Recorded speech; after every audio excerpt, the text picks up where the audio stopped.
Everybody, this is the morning meeting from Two-Way. Dan, Sean, and I are here to take you through the day with peace, love, and understanding overflowing from our hearts, oozing from every pore. And if you're here on the Two-Way platform, we hope you'll participate, particularly if you never have. Raise your hand, get in the conversation. If you're watching on X or YouTube, no smack in the chat. This program, based, as you know, on the Network News Division's morning meetings. We'll get right to the day book, kick things around, and then bring you all in. And don't forget, since it's Friday, our winners and losers and what to watch for, all coming up soon.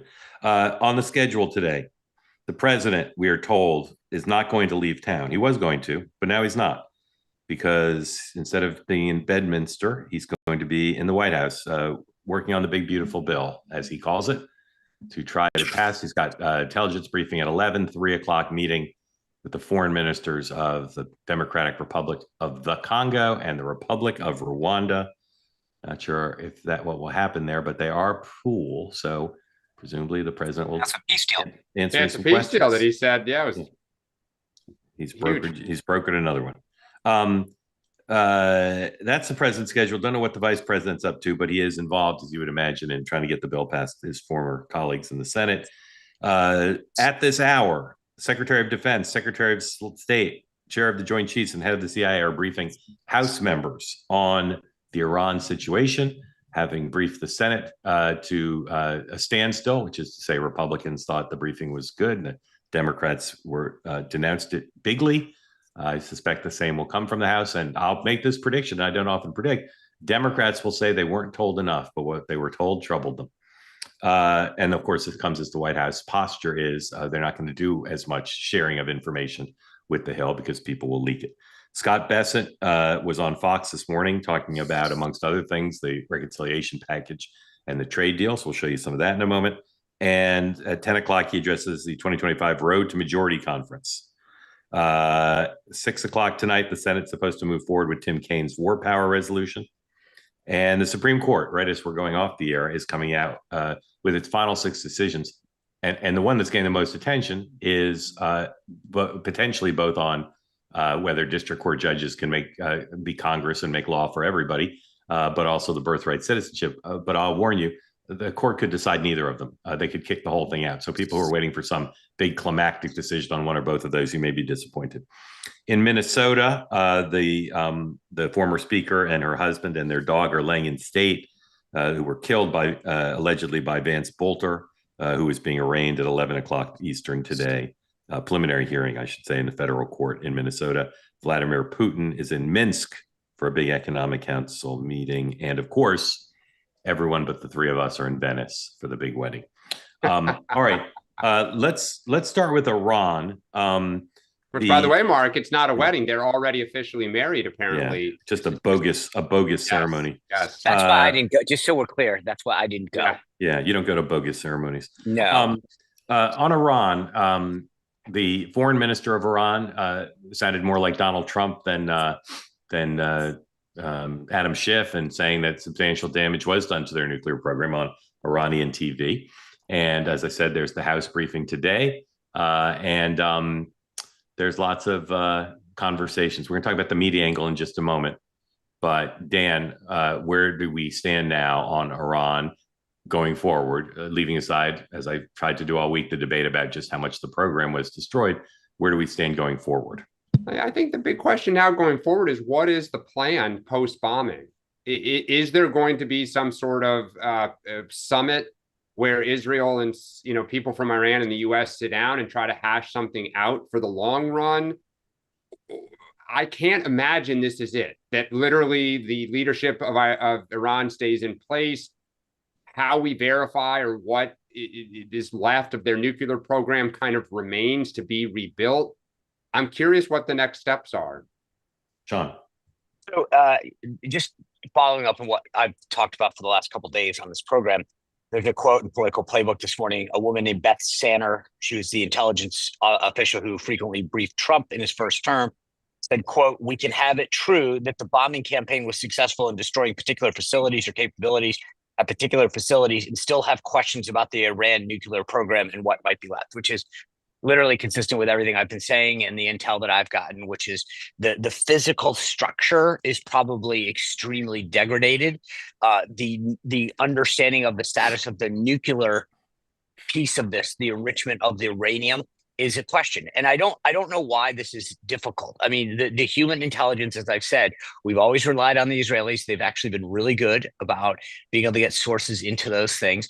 And just on its face, it's not hard to imagine, when you bomb the heck out of anything, you have to wait until you can get sources on the ground into it to know that. The thing that blew me away in some of the quotes, frankly, from some of the members on both sides of the aisle, is the lack of understanding of how basic some of this is, right? That they were like, well, when we get sources on the ground in Iran, we're not going to get sources on the ground in Iran. We will not. I mean, I'm actually blown away at any member of Congress who says something like that. It just shows a lack of understanding. We rely on the Israelis for that, and we don't have human intelligence in Iran of that nature. Now, I'm not going to get into what we may or may not have, but the point is that the who's going to get that intel? It's going to be the Israelis. It's going to take some time. And I don't think there's any question. Now, the funny part about this is your quote from the Iranians. I mean, I even find that dubious. They're trying to play it like, hey, no, we got crushed. All of it's gone. Right. I mean, the Iranians are trying to put out something, but I wouldn't trust what they're saying either. Eric Erickson, the conservative, is like me. He doesn't want to spend his life doing media criticism. But sometimes we have to. I'll say again, President Trump did himself, I think, a disservice and the country a disservice by overstating and carelessly stating the extent of the damage to the program. I think that the administration reflexively attacking the media is a bad idea and not good for the country. And those things are, I think, obviously true. What's also true is when the press makes mistakes and then lies about it, it undermines my profession and it undermines their capacity to hold Donald Trump accountable. So lots of discussion this week about the CNN reporter who broke the story initially, matched by many others, about what the initial report said. There are two people who criticize using anonymous sources. I have no use for you. Everyone uses anonymous sources as part of journalism. You have to have responsible sources. You have to treat what they tell you responsibly. She said in her initial report, as you'll hear in a moment, that it was preliminary. What she didn't say, as you hear her initial report, is that it is labeled low confidence. Okay. Now, maybe her sources didn't tell her that, but watch her initial report. Okay. Here's her initial report. Ms. Bertrand, 104, please. Yeah, Boris, so this is an early assessment from the Defense Intelligence Agency, which is the Pentagon's intelligence arm. And we do want to emphasize that the intelligence, of course, is ongoing. The collection is ongoing, and the assessments as a result of that intelligence could change. But as of right now, the DIA has produced this intelligence assessment that we are told was based on the battle damage assessment that U.S. Central Command has done following those massive bombings and strikes that the U.S. carried out inside Iran last weekend. And what we are told is that based on the assessments of the damage that these bombs implemented on these nuclear sites, that as of right now, it does not appear that they ended or obliterated Iran's nuclear program. Instead, they only set it back by months, according to people who were briefed on the assessment. Now, okay, turn these findings are obviously... guys, did you hear her say low confidence? Did you hear the words low confidence? I didn't. And we didn't play the whole thing, but trust me, she doesn't say low confidence. Here is a clip of her CNN colleagues after she's come under fire from the White House, defending her reporting.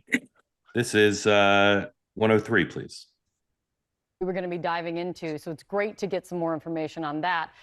But at the same time, we do need to make clear that despite the emotional speech and outrage from the defense secretary, what he said about the DIA assessment is what CNN reported on. His issue that he took about it being preliminary, about it being low confidence. CNN reported on all of this. I was looking back just to make sure that they go on and on saying on and again and again. She said low confidence. So again, credit to Eric Erickson for juxtaposing those two clips. We lifted that right from his Substack, which you should subscribe to.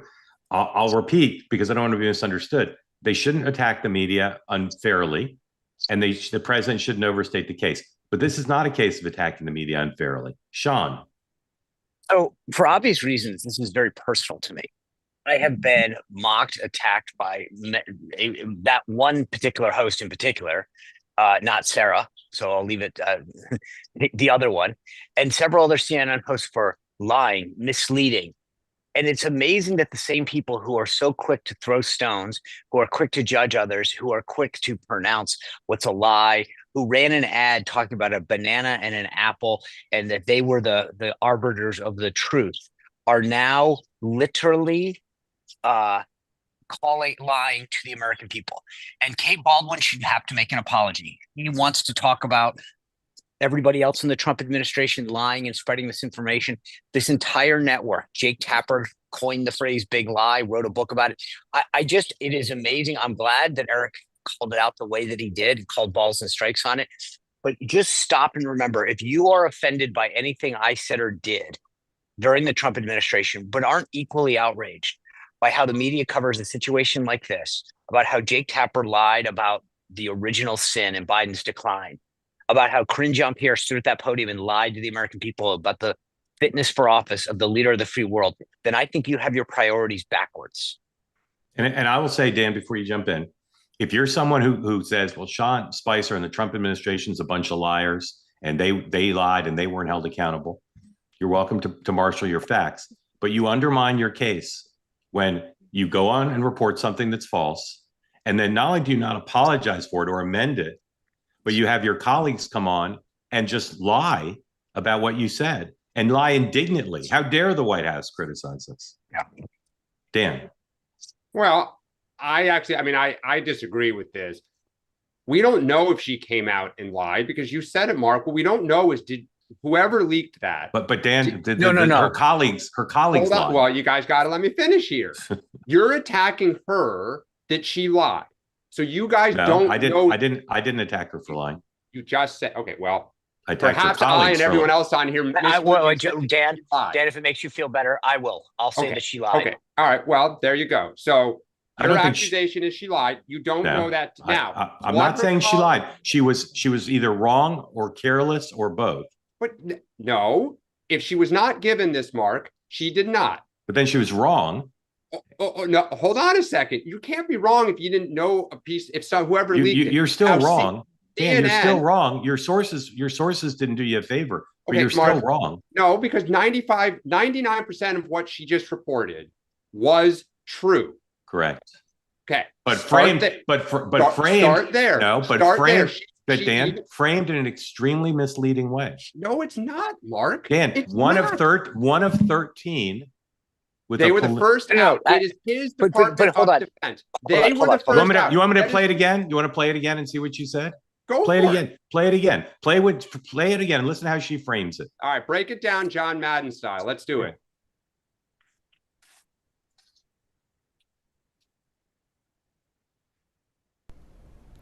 Yeah, Boris, so this is an early assessment from the Stop right there. True. Early assessment. Is that factually true? True. It's no, true. but the key phrase, gentlemen. Playing it. It's true, Dan. I give her credit for that. Early assessment. Okay. She's emphasizing. Good. Not lying. Keep playing. Hold on. The key phrase, though, this is where I differ. When you say that something, whether it's early or late, is a timing issue.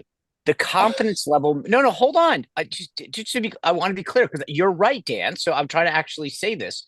So just slow everyone's roll. I was about to say you're right on that part. Where I have a problem is that something being low confidence is the key here. If I don't have if one agency out of 13 makes an early assessment and says we don't have a ton of confidence, but it kind of might be, and you leave that part out, trying to pretend that the American people should have not value what the president's saying because when his own intelligence agency, one of 13, is saying low confidence, that's an important fact. Hold on. I'm sorry to interrupt, but I'm exercising my right as if we were, or my responsibility, I should say, as if this were a real morning meeting because we've used 15 minutes up on this. Dan, finish up what you want to say, and then we got to move to 7 other topics. Yeah, just the rest of it was going to be that her colleagues who then came on air should not have said what they did, which is that they initially said low confidence.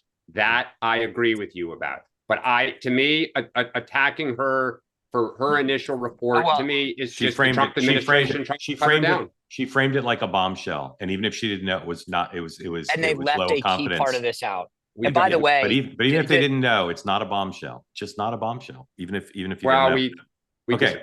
All right. Reconciliation. The president, as I said, is staying in town.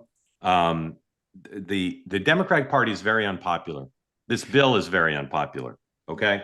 The White House is going to try to sell it. Here is a new White House video came out yesterday of their trying to sell the bill. This is number 105, please. Thank you all for being here to support one of the most important pieces of legislation in the history of our country. The one big, beautiful bill to secure our borders, turbocharge our economy, and bring back the American dream. This is the ultimate codification of our agenda to very simply make America great again. Today I signed this bill into law. Almost every major promise made in the 2024 campaign already will have become a promise kept. All right, that's how they're going to sell it in the midterms. I don't care if this impacts Donald Trump's favorability rating. Just as an analyst, it doesn't really matter, except as it impacts the midterms, right? So Dan, two questions. One, where are you on timing of passage? And two, who's got, if the bill passes like it is roughly, who's got the better political argument, the Republicans, the Democrats? The Democrats. So on the timing, I think it'll still pass by the end of next week. I just think they're good. Victory is more important than details to Donald Trump. I think the Democrats do, because I don't disagree with a lot of what Trump said, but that is going to take time to work through the system for people to feel the benefits. The cuts potentially are a much easier thing for people to understand. If rural hospitals start to announce we are going to close, that's a hard thing to counter. Sean, when will it pass, and who's got the better political argument? So my timing, I'm shifting. I agree with Dan in the sense that I still have a hard time with the math right now. The Senate, but I think the president's commitment to get this done by July 4th continues to grow, as evidenced by him staying in town this weekend to work the phones, to meet. So they want this bad, and they are going to not twist. They're going to twist every body part. They're going to break arms. Yeah, this is not twisting. They've gone from full on twisting to breaking, so therefore. I still think it's a uphill climb, but I do think that it's increasingly becoming likely that it passes by the 4th of July. I just passes the Senate by the 4th of July. No, I think the whole thing. He signs the whole thing. I think I'm not. I listen. I'm the biggest skeptic of this right now. I can't get the numbers to work, but everyone I talk to says you don't like. We are going to get this done, and I've never seen a level. I've been doing this 30 years. I've never seen a level of resolve that I have this week. I don't see how it gets done. I honestly don't. But I've learned that you don't want to get into a land war in Asia, and you don't want to bet against Donald Trump. And I just so.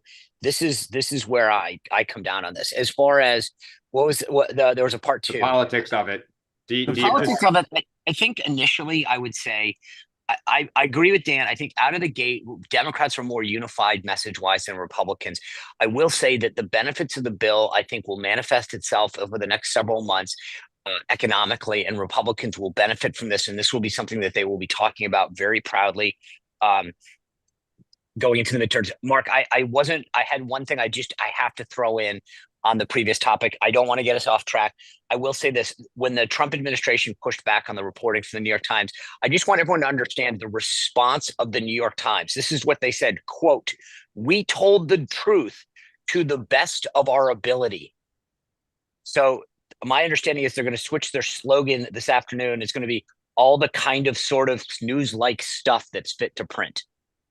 Sean, if you're my source and you say, Mark, the president's about to go to the Oval Office and announce his resignation, and the president goes to the Oval Office and announces J.D. Vance's resignation, after I've reported, a key source, well-placed source tells me Donald Trump's going to resign. Did I tell the story to the best of my ability, best information I had? I guess, but the question is, who's your? If I said, if you're the White House press secretary and you say, Mark, I'm here, I just stepped out of the Oval, the president's about to announce resignation. Oh, then that's fine. You actually had a credible source, and that's what they say they did. I know you're skeptical of them, and you might be because right, when you look at Natasha's background, now you're talking about the New York Times, not her. I get it, but when a news organization comes out and says, "Yeah, we kind of tried," That to me says you're you know what? mocking what they said. I But am. what I'm saying Yes. is their use of that is exactly the phrase I would use if I reported the president was going to resign because you told me he was, and then it was wrong. I would say I had a great source and did the best. The best information I had was that was true. Yeah, So I look, you and I are aligned on the basics on this, but I'm trying not to just attack the press reflexively and not certainly for political gain. But I see this is where again I don't want to spend any more bandwidth, but I don't think it's reflexive to say that if you have a history of bad reporting, you obfuscate the truth and lie about the confidence of it, and then don't admit that you didn't acknowledge the low confidence of it, then you deserve to be mocked and ridiculed. I agree with all that. This tells me that Democrats have the better hand in reconciliation because Sean changed the subject. There you go. All right. China. Yesterday, 106, the president blurted out that he signed a trade deal with China. And then the Chinese today confirmed it. But it seems to simply be a codification of the deal that was reached recently. They just actually did the paperwork. This morning, Scott Bessent said they thought they'd get a lot of trade deals done by Labor Day. Said it with great gusto. Wait, I thought, was that Bessent or Letnick that said the 10? That was Letnick, right? On the 10. Did Bessent say anything? Bessent this morning said on Fox the same thing and said Labor Day. So, Dan, just where are we generally on trade deals, would you say? Some are saying there's a sweet spot. The market's at an all-time high. Revenue is coming in. The president sort of changed people's expectations about tariff levels, and that he'll eventually get deals. And once he solves the China piece, it'll have been a masterstroke as opposed to the disaster that the masters of the universe said it was. What say you? Well, I think we don't know. I mean, the China deal was Trump put the tariffs on, then China put tariffs on.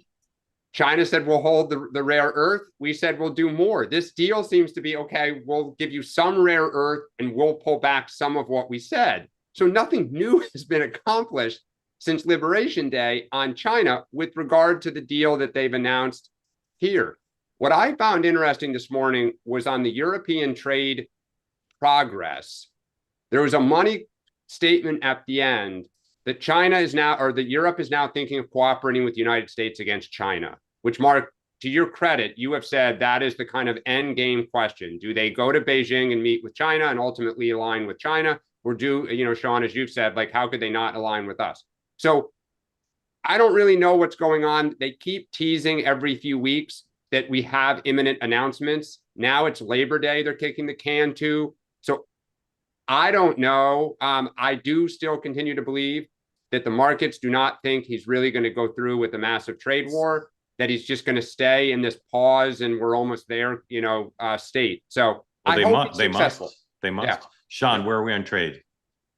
I think we're making progress. And as I've said before, I judge this on anything is better than the crappy deals we have now.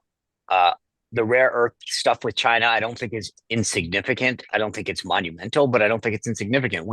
Our economy will come to a standstill without these rare earth minerals. Everything from computers to cars rely on them. So having a steady stream of them, at least for the time being, until we find alternatives. But again, I will say, as I've said before, I think the big takeaway from this is we cannot be tethered to China. And the problem with these deals to me in some ways is that it keeps kicking the can down the road for tough decisions about how we should be dealing with stuff. We got an opportunity to further cement our deal with Canada, which we've had a pilot program DoD wise to do that. I think it's good. I think we should, again, this kind of is almost like tethered to the way intelligence is being described. It's not going to change the world, but it's progress and it's good. Yeah, I mean, I agree with you, except there's a contradiction in saying we shouldn't be tethered to China, and thank goodness we've got a deal for them to give us the rare earth stuff. I mean, I still don't understand this trade war when the problem is they have the Trump card. There's nothing there's nothing we have of equal value. And they didn't cut the rare earth mineral access until Liberation Day. So we didn't accomplish anything new since Liberation Day. We're just spinning our wheels in place. We may have with other countries, and it's We possible may. it's possible the NATO agreement will bridge to an economic agreement. They'll cancel their trip to Beijing, and there'll be a united front, and we'll team up with them on AI and a bunch of things. But who knows? All right, we're going to skip over SCOTUS. We talked about it a little bit. There's not much to say. Major developments in New York City mayor's race since we last met. Andrew Cuomo did not move to take his name off the ballot, so he'll be on the ballot. Whether he'll run or not is still an open question. The business community is flirting with Mayor Adams to maybe support him, but there are plenty of people there who worry. There's a new poll out that shows it might give Andrew Cuomo cause to say he could run and win in a 3 or 4 or 5-way race. And there continues to be, and I predict there'll be a lot more resurfacing of things that Mr. Mamdani has said in the past that people won't like. There are a lot of moderate Democrats like Peter Orszag and Bill Daley, who has an op-ed piece in the Wall Street Journal saying this is an absolute nightmare for the party. Everybody needs to repudiate. And lastly, I'll say Mamdani is already started, and he's going to do more. He's moderating his positions. And if he chooses a respectable police commissioner, maybe he'll announce that even before Election Day.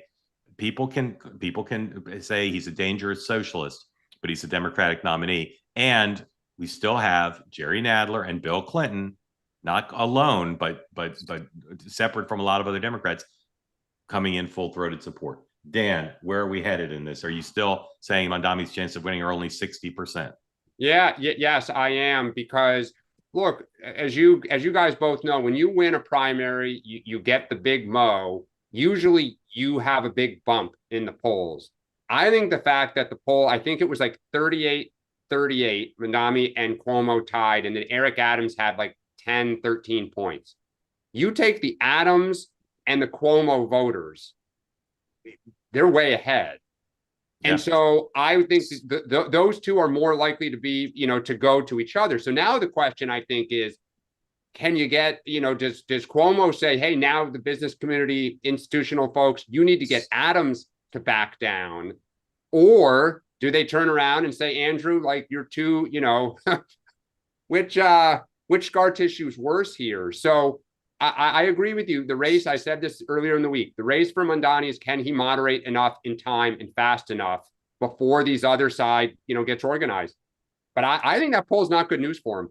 Horrible news for him. Sean. Yep. I honestly, and I'm please take this with the tone it's supposed to come across, but I feel like a bunch of consultants got together last night and said, God, we got to keep Cuomo in the race because we don't know how else we're going to make money this summer. And it was something like, hey, Governor, you only got your ass kicked. We have a whole lot of rest of you that can get kicked. Stay in the race. I mean, I just don't understand how embarrassing this has got to be for Cuomo to make a comeback for mayor after being attorney general and governor, losing to this guy by a lot, and then saying, hey, you should stay in the race. I find it absolutely embarrassing. And it also just shows to me that he's got nothing else going. That he can't even do the Gavin Newsom podcast at this point. I agree with you, except for one point. Being mayor of New York is a bigger job than being governor of New York. Oh, no, fine, fair enough. But what I'm saying is you had risen to the top. I agree with everything. Well, but the only thing though is it's a late June. It was a late June primary, right? Turnout was about 800,000 out of 8 million residents, right? So I think part of this, Sean, is, okay, you're right. He lost decisively. It was humiliating for him. But if you step back and you look at the broader electorate, and you say, all right, we didn't really run a thorough opposition research and kind of air it out to everybody.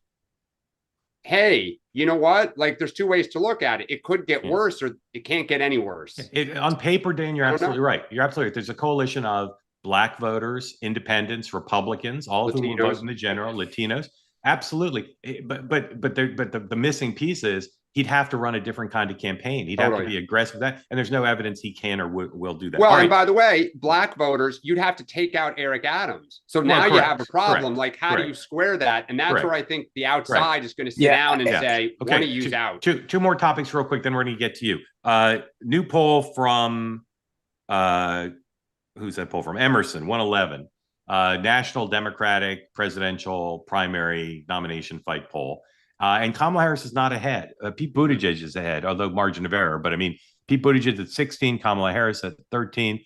Gavin Newsom 12, AOC 7, Josh Shapiro 7, Bernie Sanders 5. Do we have the next screen? If we do, it goes on from there.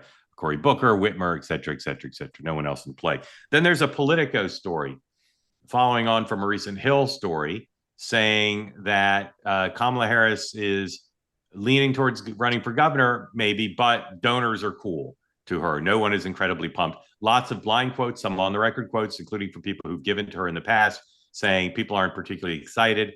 I continue to tell you, someone who's saying, I might run for governor, I'll see, I've got other options, and waits till the summer to decide, and now she's going on vacation. That's not fire in the belly, and that is indicative. I'll say again, she does not like to make difficult decisions under pressure. The story says, once again, run for governor, run for president, or start a nonprofit, all in play. And it's also still the case that the field is weak, and if she gets the governor's race, she'll probably be the top Democrat, but Republicans continue to say, well, maybe they could beat her. Sean, will Kamala Harris run for governor of New York? Yes or no? Of California. Of California, yes, sorry. Yes. Yes, Dan. And by the way, just mark this one down. Pete Buttigieg will be the nominee of the Democratic Party. And I hate to say this, I can say this as a 5-6er. Pete Buttigieg, short people don't win the presidency. So Pete Buttigieg will be the nominee of the Democratic Party and then not win the general election. Dan. All right, no one needs to tune in until January of 2029.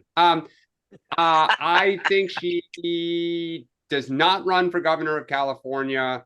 I thought that story is just remarkable because what has never been talked about still is what is her theory of the case for whatever she's going to do? What is the animating set of principles, which the only reason she does this is I still want to be in public life. Like, and that is just a lose. 100%. And here's two things that political story made me think of. One is mentioned explicitly. If she's governor, she's going to be constantly at war with Donald Trump. Yep. Constantly at war over immigration and federal funding and et cetera. It's going to be just a nightmare. And the other thing is, I think she may have, and this is what the story's about. I think she might have trouble raising money. She might. I totally agree with you. She might be ahead in the polls. But I mean, if she gets in the race and she doesn't have a big show of force fundraiser right at the start, it's going to be disastrous. And I don't know who's going to give her money except her very, very, very closest loyalists. Well, and I still, I wonder if whether she goes right or left. And I'll just say that poll is fascinating for just I'll be really quick. Gavin Newsom's risen. I said he was the winner of the week for the Democratic primary. Look at how his numbers have come up. 100%. And for Mayor Pete, I'll say this. He is quietly, if we think of who is the most like Mondani in terms of, Mark, you've talked about this, a comfort level to go anywhere, anytime, authentic in your own skin, talk to anyone. He's moving. Yeah, Sean, I agree with you. He's the front runner right now. Yep. No, I've been saying this. Listen, I think Pete Buttigieg to me, and again, I don't think a lot of Democrats really care what I think, but I'll tell you, I've always thought that he threads the needle. He's a veteran. He sort of has been a mayor, so he's got some chief executive. I believe me, just so everyone on the right doesn't go nuts on me. Like I wrote an entire chapter about Pete Buttigieg in my third book about how unqualified the guy is, but he knows how to communicate. To Dan's point, he knows how to pretend that he actually knows what he's doing. I think he comes across well. I will say the quotes on Kamala Harris in Politico from mega donors are epic. Talking about what a disaster she is. They are. And I think they're the tip of the iceberg for my conversations. Yep. All right. Very quickly, we're going to do winners, losers, what to watch for. If you want to get in the conversation, like Jordan, please raise your hand. Jordan, you're first. Everybody raise your hand if you want to be in the conversation. Here we go. Sean, winner of the week. The United States military. If you haven't watched clips, I'll just say this real quick. You haven't watched Chairman Kane's quotes from that press conference the other day where he talks about the fortitude of the 28-year-old captain that held that base when they evacuated, and the 21-year-old private that were the remaining two people on that base to hold it back. And that combines with the Navy folks that fired off the Tomahawks, the B-2 bombers. I agree with Secretary Hegseth that the resolve, the planning, the fortitude of these individuals who carried out these missions over the last week on various fronts is unbelievably underreported and unrecognized, and it's a travesty. So I am honored to recognize all of those individuals who made America proud this week of their service. Dan. AOC, because the Democratic Party, she was out in front on impeachment. She backed Mondani and turbocharged him. She's had a good week. Dan, can I just say real quick? I don't disagree with that. But the funny part about it is, I think you're the only one that I've seen, and I can't. Again, I'm not a whatever you guys have, blue sky or like. I don't. Are there other people giving her credit? Because many are. Okay, military, and I'll just echo what Sean said. I don't want to diminish the accomplishment, but I will say the lack of coverage of the briefing yesterday of the individuals described by the chairman of the Joint Chiefs is outrageous. And I can only attribute it to Trump derangement syndrome because they're the most incredible stories. Sean, loser of the week. I think that the Democratic Party this week, I don't generally get that, but try to be more specific. But the idea that they now have to fight over who owns this guy, the lack of a strategy overall, the DNC story about what a mess they're in. I mean, this is a multi-layer problem that the party is in right now, leader, individual wise, and mechanically, and their brand poll numbers. Dan.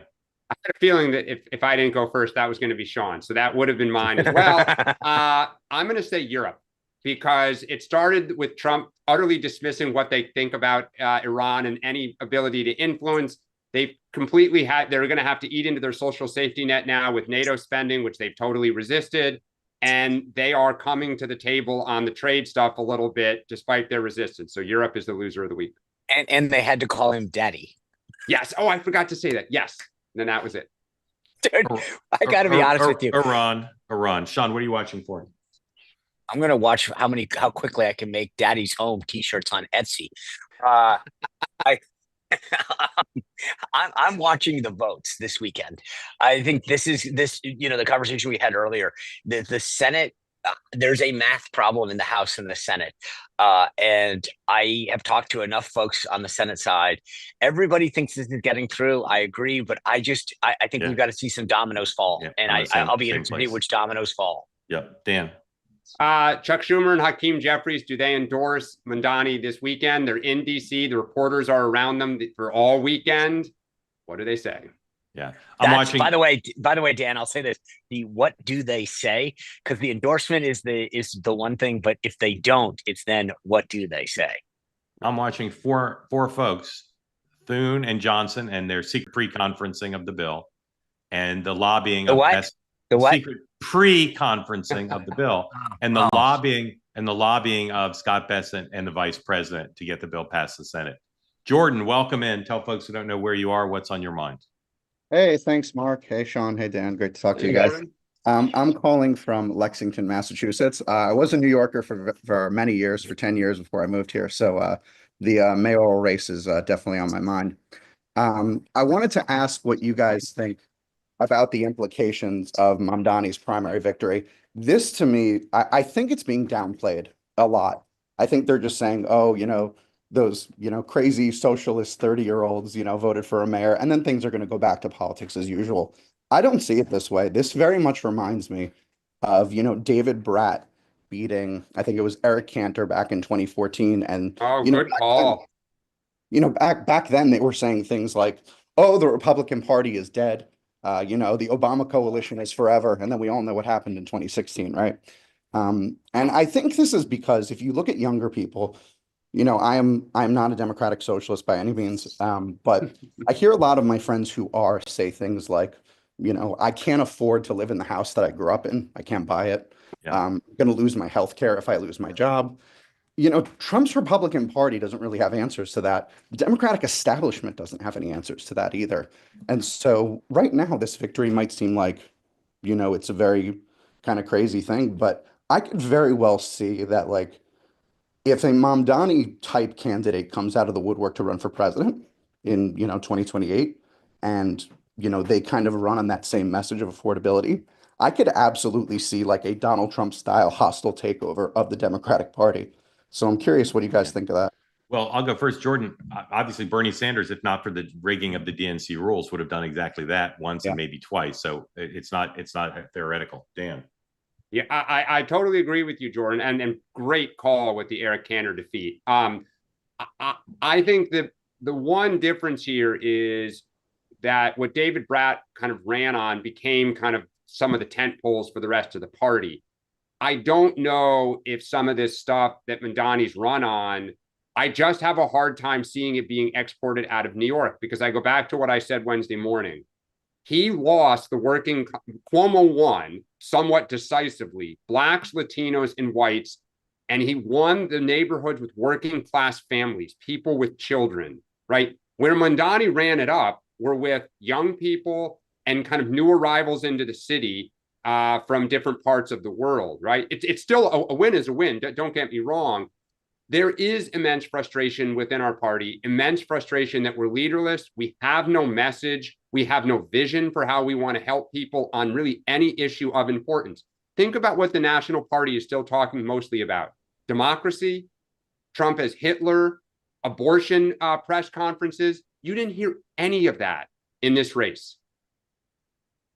Sean. Yeah, I would just say I agree with you. Like, these moments happen. And it's not like they're not predictable. Like, no one saw the rise of Trump. I think Bernie Sanders, same thing, where you kind of it grows itself. But there's individual candidates, and then there's movements. You have Occupy Wall Street, you've got the Tea Party movement, and there is a ripeness when you're out of power, and the Democrats are way out of power because they don't have any of the branches of government. There's something, and somebody usually catches fire and either builds a movement or a candidacy. So I think that the environment is right for it, but it also takes it takes time, money, coordination, and so in a moment. So like you saw Stephen A. Smith catch fire, and I get it. Everybody got excited about him, but at the end of the day, you need an infrastructure, a team behind you that can actually figure out how to channel it. And that's what he lacks. I've heard some people on the right, on the left, talk about somebody like a Jon Stewart. I get that, possible, but I think the environment is right. Now somebody needs to harness it. And so anyway, it's like a product going to market. You sense that there's a need for it, and somebody's got to build it and say, I'm willing to build the infrastructure and the marketing plan to execute it. So I think that the environment's there. We'll see if somebody can capitalize on it. Jordan, do you live in a food desert? No, I do not, but I worked as a teacher in Brownsville, Brooklyn for about 4 years, and that was a food desert. Okay. Wow. Do you live closer to a Walmart or a Whole Foods? I live very close to a Whole Foods, a Trader Joe's, and a Star Market. I have plenty of options. Okay. Thank you, sir. Appreciate you coming on. Great Thank to you. see Thank you. All right. I have to go to because We may have to have a policy. Your phone has to be stable, because I get seasick when people are moving around. Are you at Heathrow Airport? Yes, I am. I'm at Terminal 2. I'm waiting for my flight to Istanbul, and then I have a connection to Beirut, which is my final destination. Very excited. Have the lamb. I will. Yeah. At Heathrow or in Beirut? Istanbul. Istanbul. Beirut is on my bucket list. I really want to go to Beirut. You have to. I haven't been in 3 years. I used to go every summer, but I'm so excited. Yeah. I want to go. All right. Tell us wanted what's to talk on your about- mind. Yeah, I wanted to talk about the NYC mayor race, actually. I agree with Dan and I agree with Jordan in very specific parts. Can you turn your phone? You look like Batman and Robin climbing up the side of the building. There you go. Thank you. There I go. Okay. So originally I felt like Mamdani's win was very similar to Trump 2016 in like the populist way that he invigorated the base, and he brought out like talking points like the establishment, whatever they've done hasn't worked before. But as I look more into the results, as Dan was just saying, he lost the working class. He just ran it up with very young, very progressive people across the city. And it's then hard to justify that he ran with the same base that, for example, like the Obama-Trump coalition base, that was just very unsatisfied with the system and with the establishment. So it's hard to make that argument after we look at the numbers and the results of the actual win. Though I will say this is a big help for Republicans. Obviously, they'll just tie maybe any 2028 Democrat to this mayor if he does end up winning. 2026. Yeah, of course. And someone just put in the chat, I'm not sure if it's sourced or anything, but Senator Gillibrand apparently said something against him. But as DSCC chair, that's a huge signal that they don't want to be tied to him in 2026. I could see ads all across the country tying every Democrat to this guy. And it's kind of reminiscent of maybe a Jeremy Corbyn style labor kind of scandal with the anti-Semitism if it comes into it. As you said, they haven't done their Oppo research as much as they could, and we're going to be hearing a lot more stuff from now till November. Everything you said, brilliant. Do you want to ask a question? Or do you want us to just comment on what you said? Yeah, you guys can talk about Okay. the comparison to Trump 2016 and the way that the populism was kind of used, but more on the obviously the left-wing side of the populism. Yeah, thank you. Yeah, Okay, go ahead. I'll just say this because talking about all of his faults and what reasons that he could lose.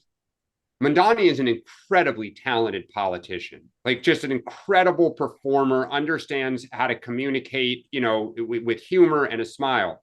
When Barack Obama was first running and when he first won Iowa and in those early contests, his coalition was young people and what we'll call limousine liberals. Even the Black community was skeptical to get behind him at first. Now, South Carolina kind of broke that dam and off he went. The question for Mandani is, can he expand his appeal? Mark said he's starting to moderate now. Can he broaden his coalition to bring in members of the working class? If he is successful doing that, watch out, right? Because then the party can look around and say, wait a second, whatever his kind of new, sanding of edges or new proposals might have broader appeal. So to be determined whether he's able to do that and can his base give him enough breathing room to do it. Sean. Oh, he's muted. So there's two things I would say. One is I think one of the lessons that we on the right need to learn is be careful what we mock. Like I mocked this guy. Is funny. I tweeted out this morning, Peter Orszag, Obama's budget director, shares my sentiments on the criticism of Mandani. But also, I think to Dan's point, there's a difference between the policy difference in some of the anti-Semitic comments that he has made that I have a problem with, and his ability as a candidate and as a political operative. I think I respect what he accomplished politically. Same thing with Buttigieg.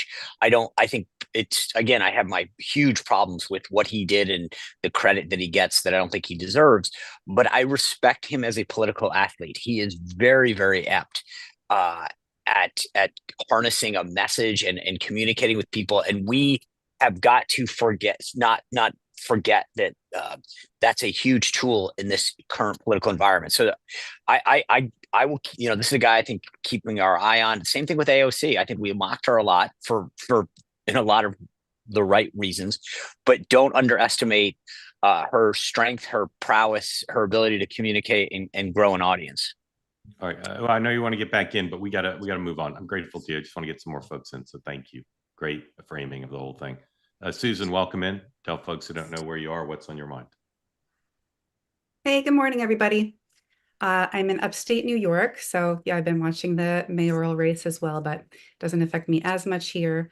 As someone of a supporter of the Maha movement, I just need to talk about the latest Maha malarkey. What is going on with RFK Jr. announcing his goal of every American wearing a wearable? Isn't that creepy? That's creepy to me. Yeah. Well, I'm good. I got two. Yeah. But, look, but they're not government mandated. Yeah, but couldn't they become government mandated? Yeah. First of all, they cost money and a lot of people don't have the disposable income for them. So are they going to become government issued? Gross. Sorry. Yeah. And then the Surgeon General with her business selling wearables. I don't like that. Yeah. I don't think it's going to happen, but I understand why you're troubled. But if everything Bobby Kennedy said became true, we'd be in a big parallel universe. So I don't think you have to be too worried about it. Dan, would you like to have the government tell you got to buy a wearable? No, I get why he's saying it in terms of the ability to track your health and blood pressure and all these things to try to get ahead of the curve and be preventative. Mm-hmm. But, color me skeptical. The government should not have 24/7 access to my health and body and know where I am and be able to track all this. Look, I will just say, Susan, and this is where it's the constant battle of how much we're all numb to it. The fact that now Trump has kind of softened the environment to where we can have people like RFK who just say so many crazy things and we just roll our eyes and say, wow, but they're crazy.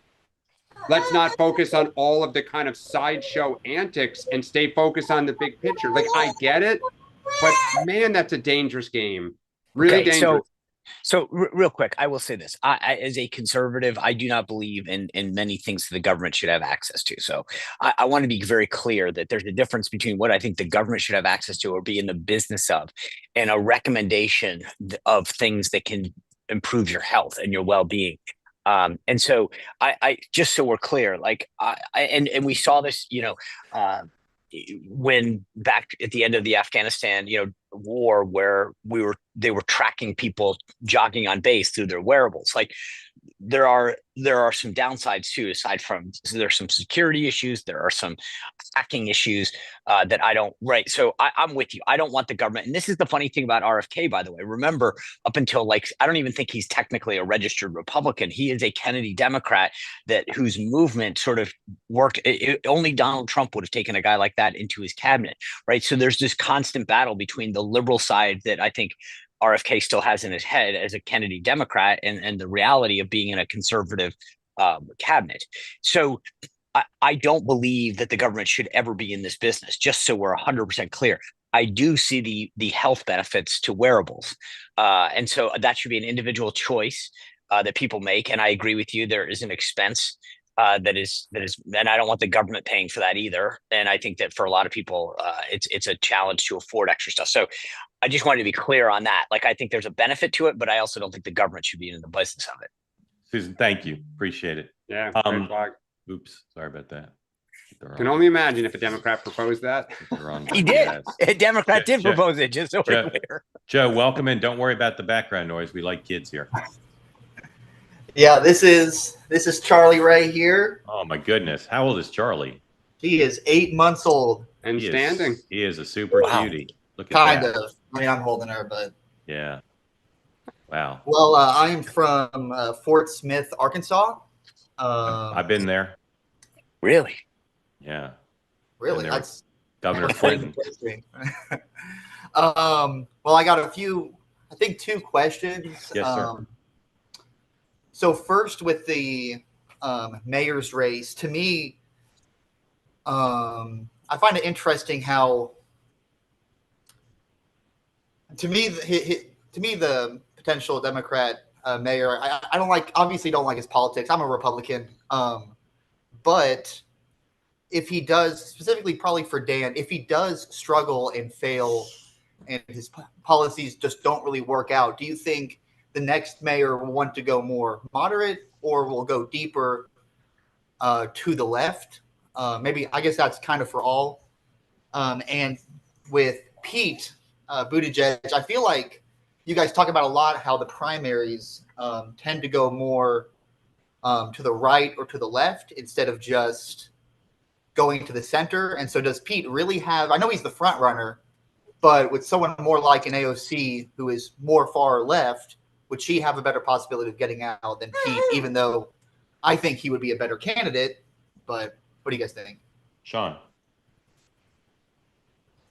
I think Buttigieg has solid. Again, I'm probably the wrong person to answer this. As a Republican, I look at his credentials, and I think the left would like him. He threads the needle enough with his progressive policies, and lifestyle-wise, to appeal to the progressive left. At the same time, he can come across as a little bit more serious to moderates. Look, I'm the wrong guy, but I think that's why I've been bullish on Buttigieg for years now, because I think that he checks enough of the boxes. But that's my opinion. Dan. On your first question, it is a great question in terms of which direction will New York go, because there's 2 different pressures. You need a vibrant business community because it's the tax base that helps finance so much of this city and, frankly, the state. But at the same time, the issues of affordability are real, right? It is a challenge. Crime is a challenge. City services are a challenge. Ever since COVID, there's been, cutbacks in subway service. Certain subway lines don't even run on the weekends now, which is hard for people who have to commute from the outer parts of the boroughs into the city and all around. So I don't know which direction our city will go. I just hope that our city is a success. In terms of Mayor Pete, I actually, Joe, respectfully, the history in our party the last 25, 30 years is the most liberal candidate does not win. Howard Dean got close. We flirted. they went with John Kerry, right? Barack Obama, he was not the most progressive candidate in 2008. Bernie Sanders, yes, the party rigged it against him, but ultimately, you know, it went with Hillary, it went with Joe Biden. So I don't know. At some point that may break.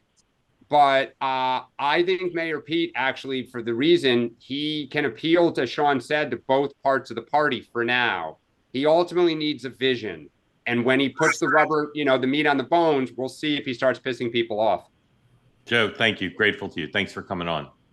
Suey pig. Sean, what do you have this evening? Two things. One, Mick Mulvaney, former White House Chief of Staff and founding member of the House Freedom Caucus, joins me to talk about the big, beautiful bill going forward to continue the discussion we've had. And then, Mark, I'm going to tell you this now. There's a book that I found a few years ago called The Media and the Apprentice. It's written by a guy named Alberto Martinez. He is a professor of history at the University of Texas, Austin. He is a donor to Bernie Sanders. And he wrote a book that dismisses every myth that the media's written a narrative about Donald Trump. I'm going to tell you, this is a guy, as I said, who literally wrote checks to Bernie Sanders. He does not like Donald Trump. And yet he went through every media narrative, from the hoax to calling people dogs and how he treats minorities, Mexican judges, and said, here's the narrative, here's the reality. This may be the most exciting conversation that I've had on the show that I'm looking forward to in 2 years. I'm not kidding when I tell you, this is a guy who doesn't like him, who doesn't want you to vote for him, who has policy disagreements with them, but like literally wrote every narrative down and said, here is the reality. And so I'm looking forward to this interview probably more than I have anything. I'm trying to think of every guest I've had. You ever had Dan on the show? I was saying, and Mark, I mean, present company excluded. Well, of course. Have you written a book, Dan or Mark? Has Mark written a book? I think. Oh wait, yes, yeah. Sean, who's the publisher of that book? It's Salt Shadow Castle. Never heard of it. Yeah. I came across this book. Someone recommended it to me, and I couldn't put this down. I'm telling you guys, trust me when I say this, that like, this is like, again, it's so contrarian. This guy does not like him. And yet, like, he literally goes through and says, here's the meme against Trump, right?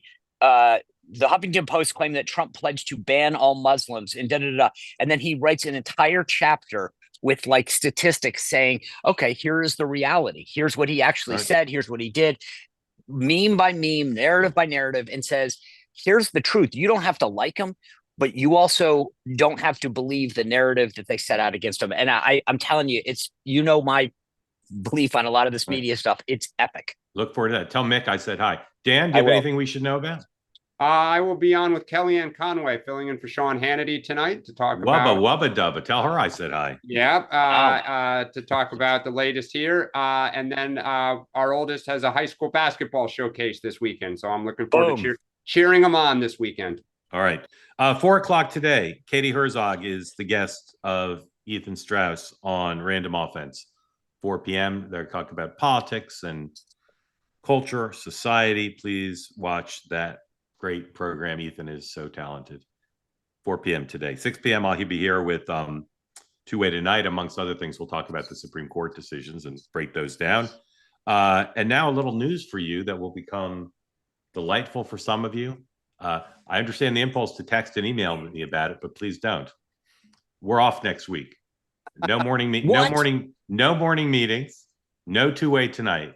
Starting on Monday, this last episode until a week from Monday for both morning meeting and Two-Way Night.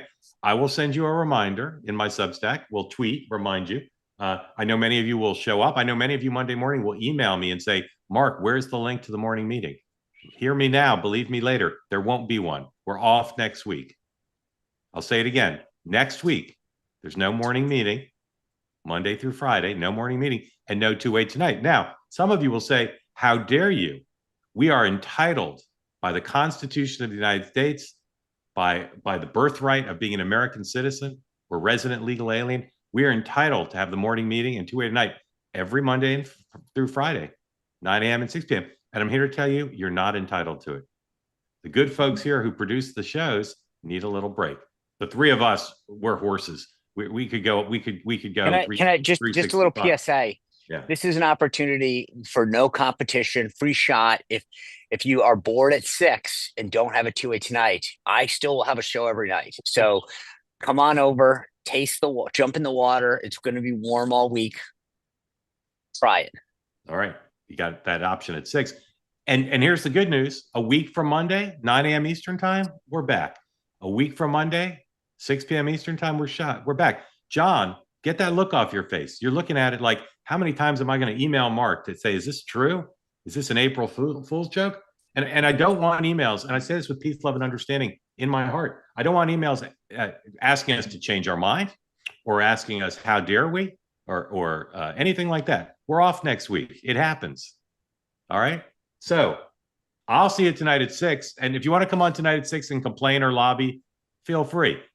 Here's the caveat. Don't freak out over this. If there's big breaking news, we might come back.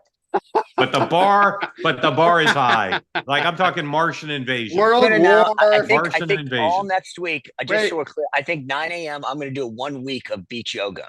Is the big beautiful bill big enough? Not even close. Not even close. Ooh. All right, everybody. I'll see you at 6. Sean will see you at 6. Have a good day. And this program will be back. Say it with me now. A week from Monday. John, find a hobby. And bye.